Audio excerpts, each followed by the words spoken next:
Alright, everybody out there in the interweb land, this video is going to be about garlic noodles. And there's probably a good 100 videos out there for garlic noodles. But here's my take on how to do garlic noodles. I actually live in the Bay Area, San Francisco, so I get to go ahead and take a taste of mine and go out to TONGS or crustaceans, the Ong family, A-N-H, who kind of made it famous. Is around here, so I've been able to tweak mine to get it close, but it definitely is good enough. I have a lot of friends and family that like it, and so here it is. I'm going to share it out. So grated Parmesan cheese, all right, from the block, all right, the best. Always can get the tub. There is a difference. Fresh garlic.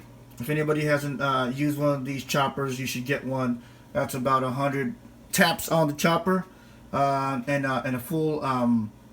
At least a clove and a half, 2 cloves. You know, this is garlic noodles, right? So that's fresh garlic. And then I got about 4 tablespoons of butter sliced up. I'll show you how I'll add that. And then you got your oyster sauce, you got your soy sauce, you got your optional Maggie seasoning, and of course you got your butter that I had right here. And then the spaghetti. You can use thin spaghetti, regular spaghetti, angel hair. It's all out there. It depends on how you want it to be. I use typically thin, and then spaghetti. The regular size spaghetti was like number 4. Number 3 is thin. Number 5 is regular spaghetti, and then angel hair is I don't know, number 1 or something like that. But there you go. 1, 2, 3, 4, 5, 6 ingredients outside of a hot pot. All right, and then I'll show you how to add all the ingredients right before the noodles have before they come out the actual pot. All right, and there's a trick to that, so here you go.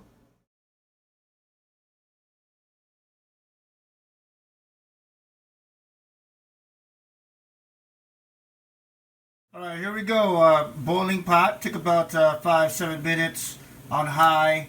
This is a 6-quart pot. I did about halfway, so 3 quarts of water, because I'm gonna do you know, a whole 16 ounces of the thin spaghetti. So what do you do first? Just in case it's your very first time you're doing something like this, add olive oil. All right, add olive oil, and then go ahead and that's so that the noodles don't stick. And we'll add some salt a little later on to go and make sure that it doesn't boil that much, but you know, with some flavor as well. All right, so we're gonna do that. I'm gonna go and let these kind of go in there.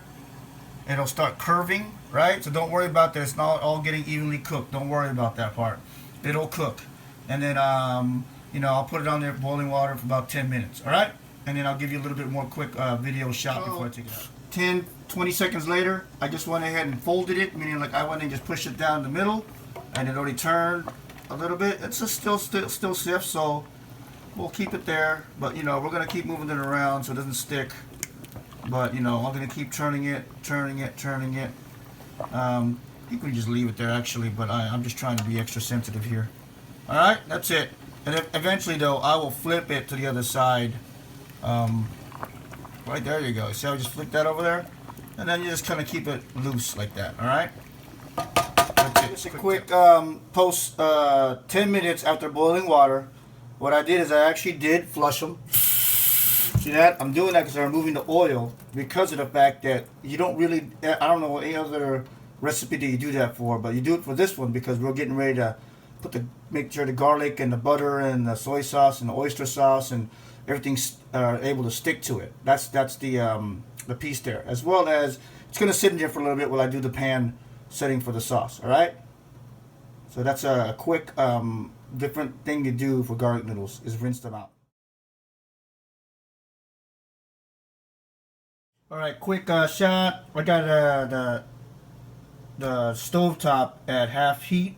I'm gonna start off at half heat, and I'm gonna dial it back. You know, I got a little bit over half heat, and I'm gonna right when I start putting in the brown mixture, the garlic mixture, I'm gonna move it down to about 4, because what you're trying to do is you're trying to get the butter and the garlic to bond, or whatever the technical term is. So right now, I'm going to start, well, right when it starts a little bit more melted, I'm going to go ahead and add the garlic, and I'll show you. It's all melted, so I'm going to dial this down to about 4, and I'm going to throw in my garlic.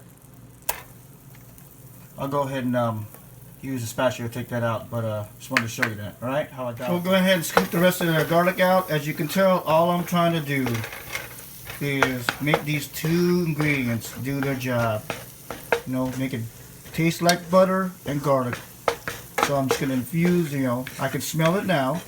So again, this can take as long as you want. You can take it off the heat if it gets too hot. You definitely don't want the garlic to turn brown. You just want it to turn, you know, you just want it to heat up and have the aroma. Alright?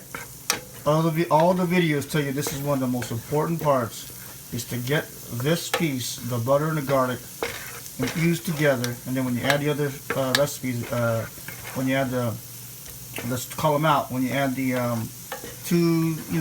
tablespoon and a half of soy sauce, oyster sauce, and then about half of that on the optional Maggie seasoning. And some people put butter in there, so I would say, you know, a tablespoon and a half of butter. I mean butter, sugar. But I don't. I just really typically garlic, butter, soy sauce, and then the oyster sauce. And then once in a while I put the Maggies in there. Alright, so there you go. Just keep doing this. It's only been about a minute. I'll probably try and do about another half a minute to another minute. But you got to move them around so it doesn't turn brown. There you go. I just added about 2 tablespoons of oyster sauce, 2 tablespoons of soy sauce, and then about a tablespoon of Maggie's. And I'm just going to go ahead on the number 4 heat, stir them all together. It's going to look really brown right now, but after you do this piece of it and then put it with the actual garlic noodles, you're not even going to see this brown. Right now you can start smelling the sweetness with the butter and the garlic.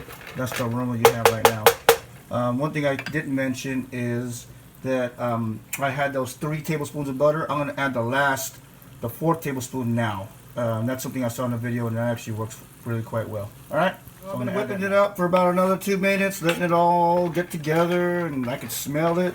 The nice sweetness with the garlicky as well.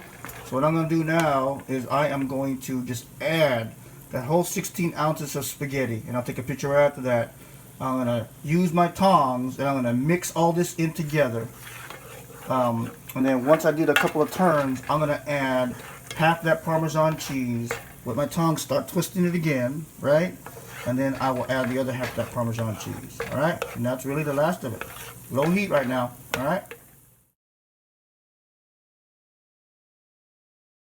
Just put it right on top. You know, I left a little bit of the spaghetti inside there. Now I'm just going to go ahead and turn it. Alright, I'm going to turn it. As you can tell right now, it's hard because I don't have the camera in my hand, but as you can tell, that's the action you want, and you want that brown. It's going to dissipate, and I'll show you at the end how it looks like. And so after I turn it, I'll add the Parmesan cheese. I'll do that, and then I'll turn it back on when I add the last piece of Parmesan cheese. Mixing it up. You see a little bit of brown here and there, but it's got a good decent coating now. So I'm going to add half of this, right? And then I will add the other half when it's getting closer, when it's near the end. All right, just so I can mix it. All right, so I added that other half of Parmesan cheese. If you could take a quick look at that, you can see the bits of the garlic and the bits of the cheese. You know, it's in there, and it's actually still the light colored white, not the deep brown that was in there with all the rest of the ingredients. So there you go, man. I'll plate it up. I'm doing some shrimp right now, but I'll plate it up and then add a little bit of grated Parmesan on top, a little bit of parsley, and that is it. Hope you guys are able to make. There you go, plate it up. Fresh Parmesan on top, and a little bit of parsley for decoration. Time to eat them up. Great side for anything, seafood especially.